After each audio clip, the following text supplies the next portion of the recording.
Welcome to the TEK2day podcast powered by CEO Rater. It's your host, John Mayetta. Visit us online at ceorater.com. Rate your company, rate your CEO. Visit us at TEK2day.com for the latest in capital markets and technology-related news.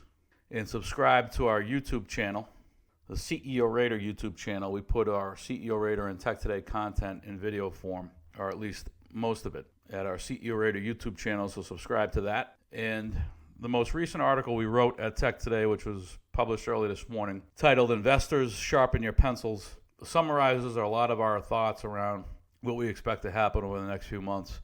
Links to a number of the different articles and podcasts that we've published over the past several weeks around the market, specifically around this rally that we've had since the late March low. And we think it's a fool's rally. We think that the April earnings calls and July earnings calls for the March and June quarters respectively are going to test investors' convictions. Those investors that jumped into this rally with both feet will see how much they believe in their positions, because I can't think of a stitch of good news that I've seen, whether it's related to the COVID virus itself or business fundamentals. Of course, the two are intertwined, but everything I've seen has been negative. And I don't know mathematically how you can justify a V recovery given the Trump administration's guidance around the three-phase approach that they want to take with respect to reopening the economy. And granted, the governors are going to have discretion, but there's some strong guidance out there. And so what you're going to see is a patchwork recovery that's going to vary by major metro area, that's going to vary by company, by industry. And so I think what you're going to see in this March quarter is going to look a lot like the pre-announced results that we've had for some companies. I think James Gorman at Morgan Stanley said it well, where soft March quarter, obviously the June quarter is just going to be awful. The June quarter, everything's been closed, and we may see some of the economy reopen for a portion, the tag end of the June quarter, but there's not going to be a rebound, an immediate rebound.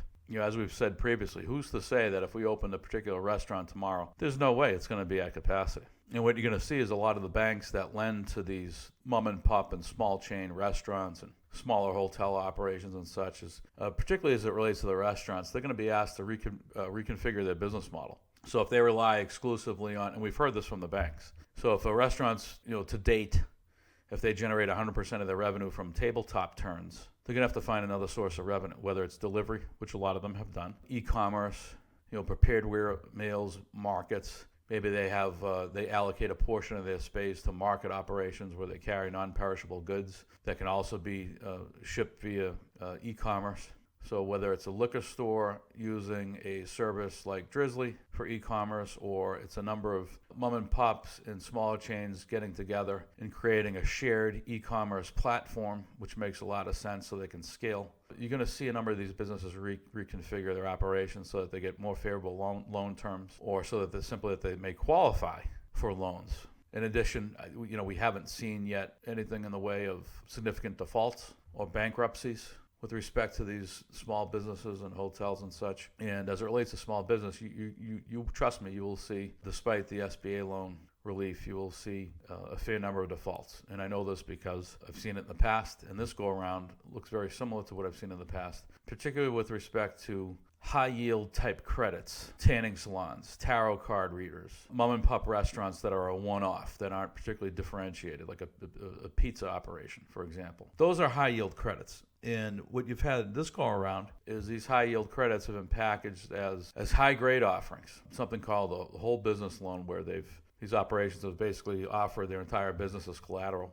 And those loans have been packaged as high grade offerings. And so if you look at the underlying security, they're very risky. And so for sure you're going to see defaults. To add to the small business mess, we potentially have another tranche of around $250 billion coming down to small business. And the 350, the initial tranche, the initial $350 billion hasn't been fully absorbed by small business. We wrote about that earlier. We've linked to it in the Investors Sharpen Your Pencil article that I'll link to in the show notes here. It's a processing nightmare between the SBA, which is a bottleneck, which isn't staffed up, which doesn't have the technology infrastructure, despite the partnerships with Intuit, Square, and PayPal.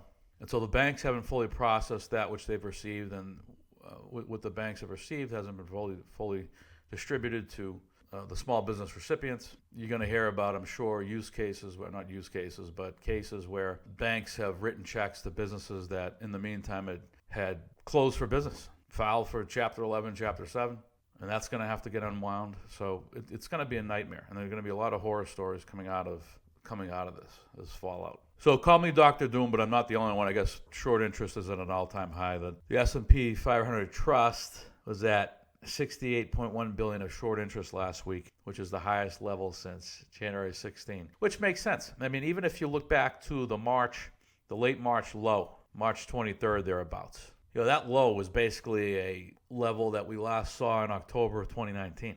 Wasn't exactly a cheap valuations across the board at that March low.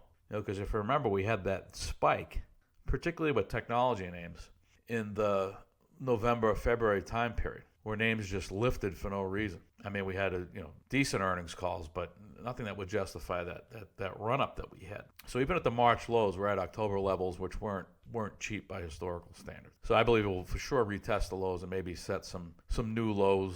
The process starts this earnings season in April, probably goes right through the June quarter call. You'd expect the June quarter to be awful, and not sure that people are going to have much more visibility in June. Summer's historically slow, so what's going to be the next catalyst for positive news?